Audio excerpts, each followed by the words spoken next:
அத்தை என்னம்மா இன்னைக்கு என்னங்க செய்ய போறீங்க வீடியோக்கு? இன்னைக்கு ஒரு ஃப்ரைட் ரைஸ் தான்மா பண்ண போறேன். பிள்ளைங்களுக்கு பிடிச்ச மாதிரி இந்த லோபியாங்கிற இந்த தட்டைக்காயை வச்சு தான் இன்னைக்கு ஃப்ரைட் ரைஸ் பண்ண போறேன். இதை நம்ம பிள்ளைங்கெல்லாம் பொரியலாக பண்ணினோம்னா சாப்பிட மாட்டேங்கிறாங்கல்ல, அவங்களுக்காக, சின்ன குழந்தைகளுக்காக, ஸ்கூலுக்கு போகிற பிள்ளைங்களுக்காக ஃப்ரைட் ரைஸ் தான்மா பண்ண போறேன். அதை எப்படி செய்யலாங்கிறத பார்த்துடலாமா? கடாய் காஞ்சிருச்சுமா, அதில் கொஞ்சம் நெய் ஊற்றிக்கலாம். எண்ணெயும் சேர்த்துக்கிறேன்.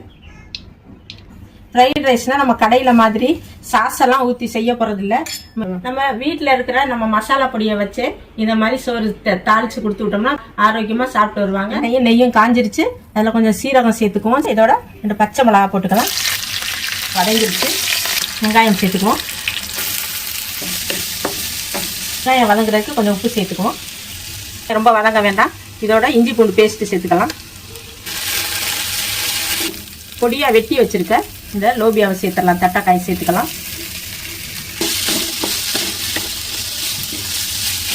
காய் வதங்கட்டும். நல்லா காய் வெந்துருச்சு, போதும். இந்த அளவுக்கு வெந்தால் போதும்.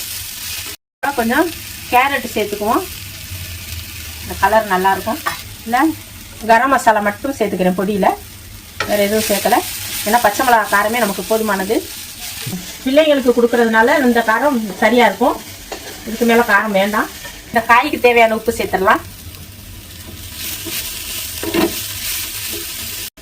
காய் நல்லா வதங்கிடுச்சுமா, சேர்த்துக்கலாம். சேர்த்து கலர்னா நம்மளோட ஃப்ரைட் ரைஸ் ரெடி.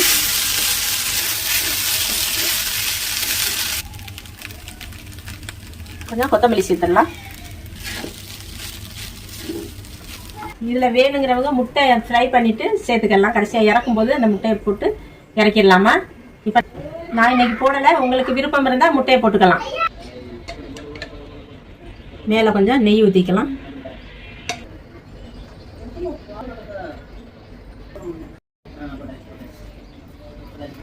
செஞ்சாச்சுமா. வெஜ்லேயே நல்லா ஈஸியாக நம்ம வீட்டில் இருக்க பொருளை வச்சு எந்த கெமிக்கல் பவுடருமே போடாமல் நம்ம சும்மா சிம்பிளாக பச்சை மிளகா காரத்தோட, இஞ்சி பூண்டு பேஸ்ட் காரத்தோட செஞ்சுருக்கோம். எதுவுமே போடலையே, மசாலா நட்ஸ் எதுவுமே போடலையே, இது எப்படி இருக்குமோ அப்படின்னு நினைக்க வேண்டாம். நாங்கள் அடிக்கடி வீட்டில் செய்கிறது தான். டேஸ்ட் ரொம்பவே நல்லா இருக்கும். இது மாதிரி நீங்களும் செஞ்சு கொடுத்து சாப்பிடுங்க.